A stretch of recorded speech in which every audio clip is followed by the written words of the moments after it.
Classificação indicativa. Livre para todos os públicos.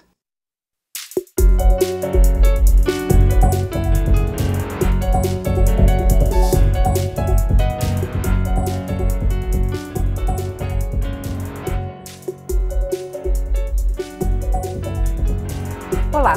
A discussão sobre as fontes de recursos para financiar o subsídio ao óleo diesel, acordado com o movimento dos caminhoneiros, evidenciou mais uma vez a complexidade do nosso sistema de impostos. A necessidade de uma reforma tributária voltou ao centro do debate econômico e político. O relator da proposta na Câmara, deputado Luiz Carlos Rauli, do PSDB, e o deputado Enio Verri, do PT, ambos do Paraná, falam sobre o desafio de simplificar a cobrança de tributos no país, garantindo justiça tributária e melhor ambiente de negócios. Eu sou Daniela André e este é o Câmara Debate, produção conjunta da Rádio e da TV Câmara. Deputados, bem-vindo ao Câmara Debate. Obrigado. Deputado Enio Verri, o presidente da Câmara, deputado Rodrigo Maia, defendeu a continuidade do debate sobre a reforma tributária e a votação pela comissão especial do relatório do deputado Rauli. O senhor acha que é possível? Olha, até acredito que sim. Agora temos algumas dificuldades. Eu diria o seguinte, é imperioso votar a reforma tributária. Nós estamos atrasados algumas décadas sobre isso.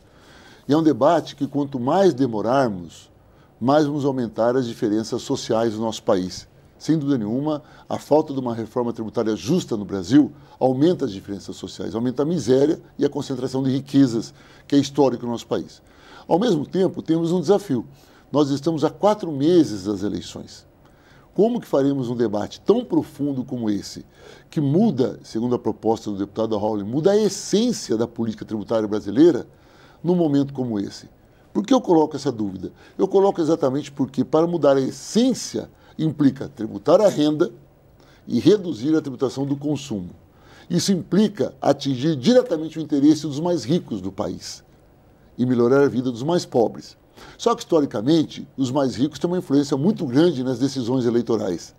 Será que a ideia desse projeto, nesse momento, não pode ser prejudicada por conta desses outros interesses? Então, me parece que esse é o desafio. E a minha surpresa do presidente Rodrigo é porque não permaneceu, quem sabe o deputado Rauli possa esclarecer, por que não permaneceu a comissão que estávamos, eu sou ainda o vice-presidente da comissão, já o estudo está bem avançado, já temos condições de fazer o debate para votação. Se ele de fato queria votação, era só colocar a pauta para votar. Então me parece que, com todo respeito, foi até mais um jogo de cena. Cria-se uma nova comissão para que essa comissão estenda-se após as eleições e jogue esse debate para o ano que vem. Então me parece que, embora seja extremamente necessário, não vejo por parte da mesa tanto interesse como ele fala. Deputado Rauli, o senhor acredita que é possível vencer esses obstáculos aí que o deputado Verri apontou? Eu acredito. Eu sou um positivista inveterado, né? Sempre acreditando que é possível, sim. Acredito, porque é uma janela de oportunidade sem precedente na história política e econômica do Brasil. Neste momento, estados, município, União, nas suas finanças, estão todos enfraquecidos, seus governantes enfraquecidos. Então, é uma oportunidade. O mesmo acontece com os empresários, as empresas de todos os segmentos e os trabalhadores. E o próprio Congresso Nacional precisa de uma grande bandeira, de uma grande proposta nacional. Santo Agostinho dizia que tempo é questão de preferência.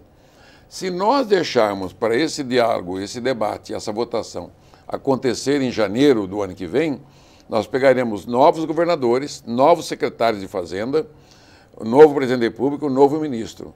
O medo é que resete e comece do zero, né? Essa é a grande preocupação.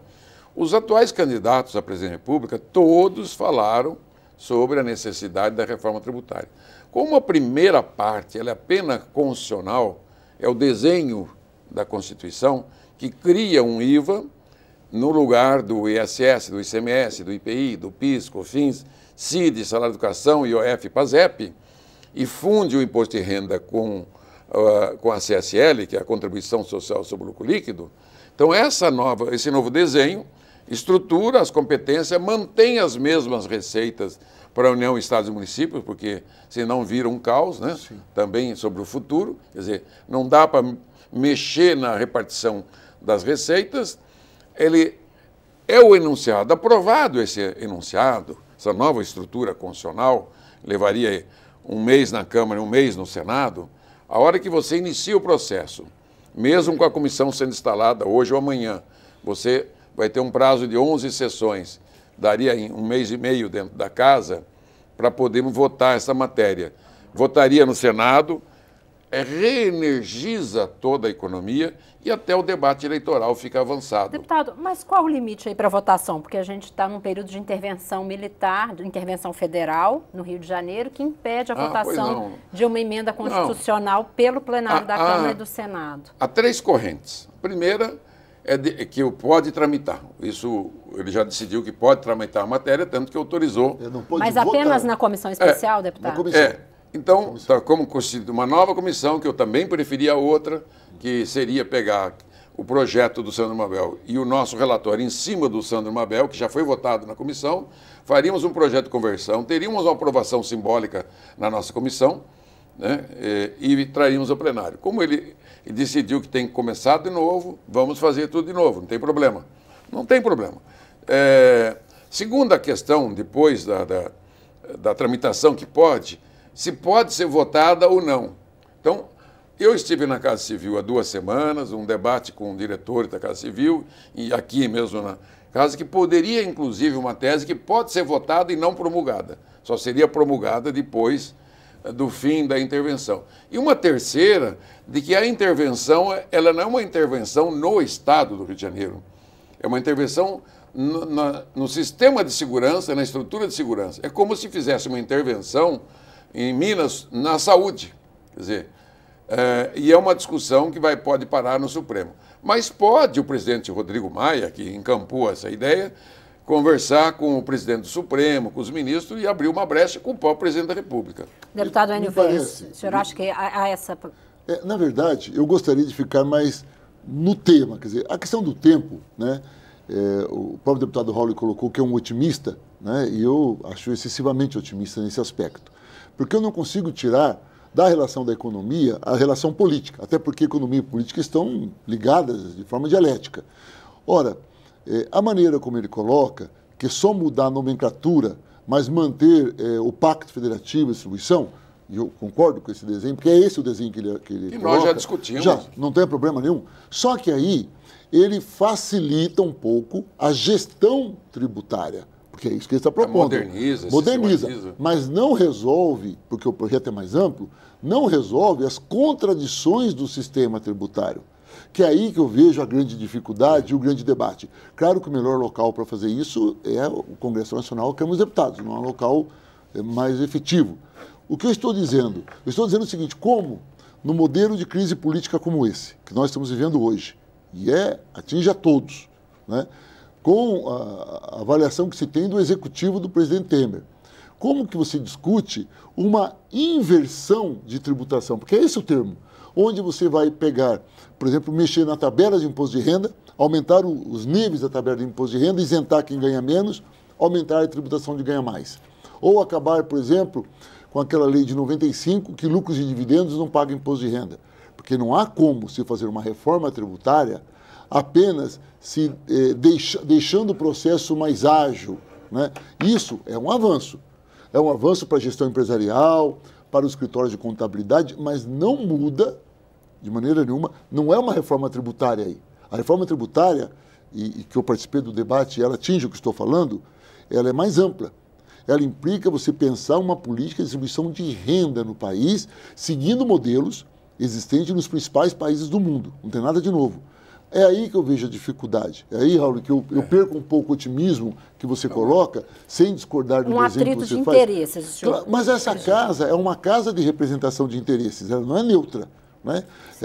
Eu sou do Partido dos Trabalhadores, Raul é do PSDB, tem mais 28, 30 partidos aqui que representam setores da sociedade.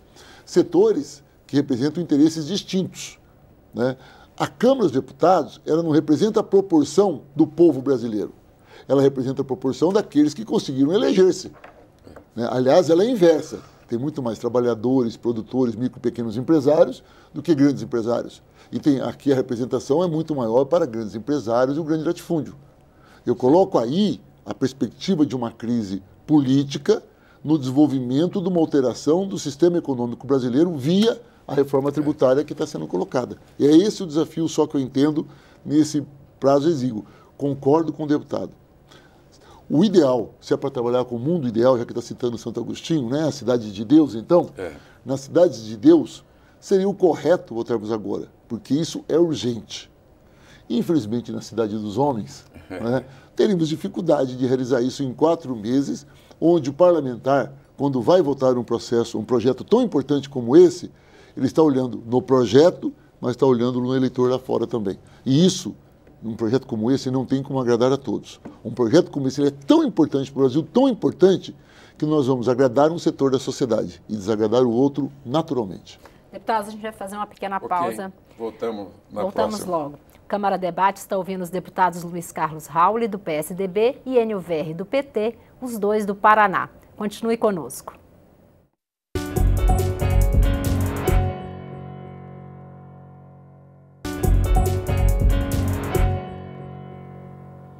Câmara Debate está de volta. Hoje nós estamos conversando com os deputados do estado do Paraná, Luiz Carlos Rauli, do PSDB, e Enio Verri, do PT. O tema é reforma tributária. Deputado Rauli, a gente queria falar um pouco mais aí dessas dificuldades. A gente tem grupos econômicos que hoje têm isenções e perderiam com a reforma. Como conciliar todos esses interesses? Primeiro eu quero pontuar, né? A reforma é suprapartidária, de todos os partidos, dos 513 deputados, dos 81 senadores, de todos os prefeitos, de todos os governadores, do governo central e também de empresários e trabalhadores. Ponto. Por que há muita convergência o Rauli e do Enio Verri? Porque somos 2 economistas e convivência de Estado, né? E as diferenças ideológicas, políticas, não entram nesse campo. Nós somos metade técnico e metade político. Essa é a grande questão. A minha vida é política e técnico, então não posso fugir do orçamento, senão eu mesmo me sinto bem. O mesmo o Enio, que já foi secretário de Estado, Planejamento, e tem vasta experiência. Quando começamos a luta, há 1 ano e 4 meses, para fazer esse projeto, que já é várias tentativas da Câmara, e é a minha primeira vez como relator, eu tentei aplicar a mesma metodologia do Super Simples. Falei, o Super Simples só passou em 2006, porque ele foi suprapartidário. E todos se envolveram. Os microempresários, os empresários grandes, os governos estaduais, municipais, o governo federal, o PSDB, o PT, todos unimos força. E a mesma força de energia vai ser agora, porque ela é uma reforma básica que qualquer que for eleito presidente da República vai precisar dela. Então, por exemplo, os que têm benefícios fiscais, na minha regra de transição, ele perderia o benefício rapidamente. Negociando com o CCF, Bernardo Api, Eurico, o pessoal de São Paulo, do Instituto Atlântico, Zé Roberto Afonso, da FGV Rio, estamos chegando a um denominador comum de fazer uma transição que levaria mais alguns anos. Primeiro ano, testa o modelo do IVA com 1%. Testou o modelo, ok. Já ganharam com a aprovação do fim da guerra fiscal, já ganharam o ano de 18, vão ganhar o ano de 19 e podemos colocar mais 3, 4 anos de transição de alíquotas, subindo de 1 para 5, para 6 até, ou 10, chegando até a alíquota mediana que vai ser. E mantém o sistema velho, ok? Isso, bom, primeiro, tem que aprovar o texto constitucional. Aprovando o texto constitucional, as leis regulamentadoras, complementares e ordinárias, vai ter que ter uma lei do IVA, uma lei do seletivo, que cada dia mais o meu seletivo está perdendo força, ele está emagrecendo para o IVA. Isso. O imposto de renda e o CCL vai ter que ter uma outra lei, que aí vem essa discussão da progressividade e regressividade. No próprio projeto do IVA já tem 2 belíssimas alternativas. Uma, primeira, zerar o imposto de comida e remédio, isso, daria já de cara um ganho, para quem ganha R$2.000, de 20%, né, de Aumento R$400. E acabar o imposto que vai, como o senhor disse, Qualquer tipo de regressivo, tributação. né? Não, diminui. Você não dá para terminar da noite para o dia, mas você vai fazendo ao longo dos anos. E uma segunda proposta que veio do Rio Grande do Sul e que o Chile e outros países estão utilizando, que tem muito IVA, fazer a devolução pela nota fiscal eletrônica pelo cadastro único social que foi criado nesses últimos anos, junto com o Bolsa. Como Então, funcionaria esse sistema, porque vai ser tudo eletrônico. Então, todas as compras, todas serão eletrônicas, um sistema único de nota fiscal, cobrança de destino.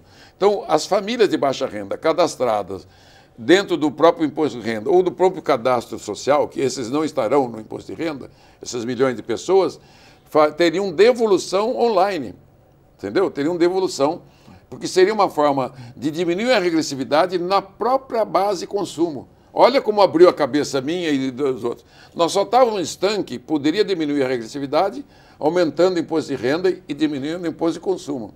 Por quê? Por quê? Porque o pobre, que ganha 2 salários mínimos, paga 53,9% de impostos. O cara que ganha mais de 30 salários, 29%. Esta regressividade, o que é? O imposto, quando vai para o consumo, vai para o preço e quem consome mais, paga mais. Então, nós estamos organizando a estrutura tributária que vai dar competitividade para as empresas, de uma forma geral, micro, pequena, média e grande, porque hoje você tem o MEI, você tem o super simples, você tem o lucro presumido e o lucro real, e a sonegação, né? E os descaminhos. Então, nós vamos organizar a estrutura, vai ter uma estrutura tributária. O empresário não vai pôr a mão no dinheiro, acaba com o ato declaratório. Então, tem ganhos e ganhos fantásticos. Mas além desse modelo de gestão que ele é colocado, que eu ainda continuo insistindo, o Raul hoje está apresentando um modelo de gestão, fazendo o desenho da reforma. Eu coloco uma questão importante que não está consensuado, embora eu sei da posição do deputado Raul, é o imposto sobre circulação financeira, ou sobre movimentação financeira.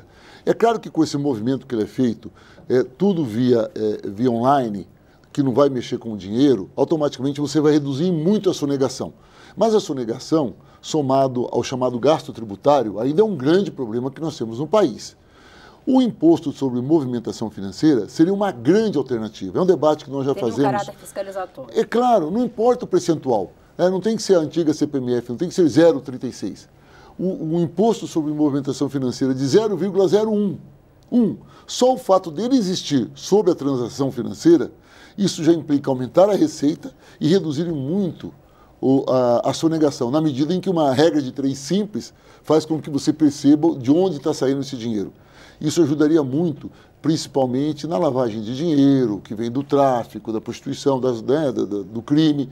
Então, há muita coisa que pode ser feita criando-se o imposto sobre movimentação financeira. Esse é um debate que estava no projeto inicial, depois foi tirado dentro do debate da comissão, mas eu ainda continuo defendendo. E setores organizados, os sindicatos e associações dos servidores da Fazenda, tanto da Fazenda Federal como estadual, defendem isso. Acham que ajudaria muito a aumentar a arrecadação, porque quando você começou o programa, você ficou citando uma crise. A primeira crise que nós tivemos, que coloca em choque, por exemplo, a emenda constitucional 95, que eu faço críticas gigantescas a ela está sobre o risco em cima desse 0,46 que foi reduzido o preço do combustível. É um problema. Ao mesmo tempo... Vai ter que se tirar de outros setores básicos. Mas aí você vai parar a economia, porque como nós já estamos com o orçamento congelado do ano passado para cá, nos setores básicos, e vamos tirar, nós estamos falando de 10 bilhões de reais, já vamos tirar 10 bilhões de um orçamento congelado, portanto, esse orçamento foi feito há 3 anos atrás, você imagina o que vai sobrar para investir nesse país. O Estado, enquanto instrumento motivador de desenvolvimento e gerenciador e até impulsionador, vai reduzindo de um jeito que não vai sobrar nada. E como um país subdesenvolvido como o nosso consegue crescer contando só com o capital privado, nós não temos capital privado de tamanho suficiente para motivar os grandes investimentos. O Estado tem um papel fundamental. Sim. Então, é preciso, a reforma tributária atinge até isso. Ela atinge esse papel de fortalecimento do Estado, mas a gente precisa atingir problemas que dão um debate político gigantesco, né? Por exemplo, essa questão das isenções que nós chamamos, ou o gasto tributário. Né? O gasto tributário é uma fortuna. Né? Às vezes você fala em... 284, só federal, bilhões. Né? 284 Quais seriam bilhões. os exemplos aí de gastos tributários para quem não... Isenção para setores. Por exemplo, temos aquela medida provisória que estamos discutindo agora, com o deputado Orlando Silva sendo o relator, que reonera a folha de pagamento. Pô, Quem recebeu a desoneração foram os 56 setores da indústria. Esse pessoal está pagando menos previdência do que o resto da economia. Ou seja, esse dinheiro da Previdência que era para vir para o orçamento do país, para a Previdência ou para outros investimentos, sobre ele, calcular o investimento sobre saúde, educação, sim, ele não vem para o orçamento. Esse cálculo que o deputado coloca é um cálculo previsto, porque não tem esse cálculo, nem a Receita Federal tem esse cálculo. Então, esse dinheiro está indo para 56 setores da economia, está ajudando esse setor da economia e o resto do Brasil fica a ver navios. Por exemplo, você reduz os tributos do combustível, do diesel nesse caso.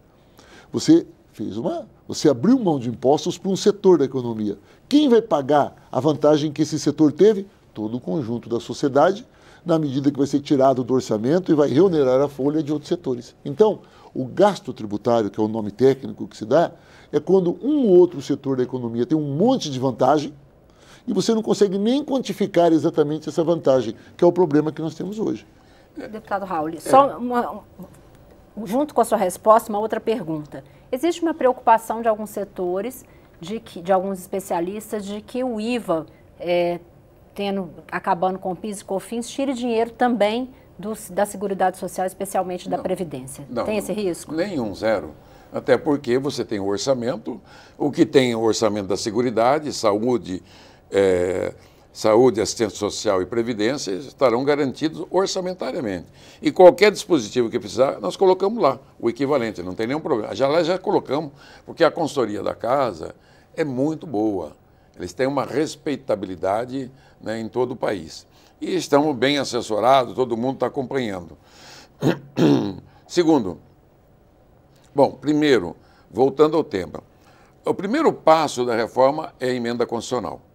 O segundo passo são as leis regulamentadoras, que precisa ter uma nova lei do imposto de renda, do IVA, do imposto seletivo, da Lei Geral da Micro e Pequena Empresa, uma lei rigorosa para os crimes de sonegação e descaminho e desvio.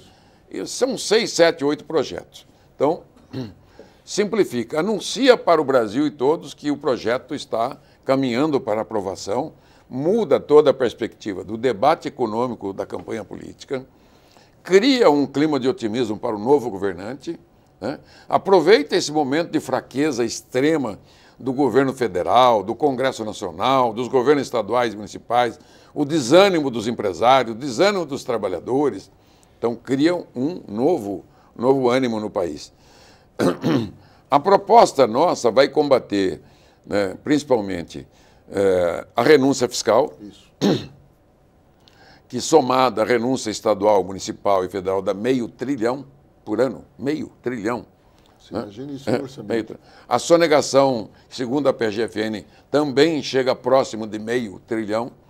O contencioso judicial e administrativo dos impostos, empresa entra contra o governo estadual, municipal, federal e vice-versa, 2 trilhões, 1/3 do PIB, 3 trilhões de estoque de dívida ativa e um custo da burocracia desta máquina, que é um custo dos infernos de 60 bilhões por ano.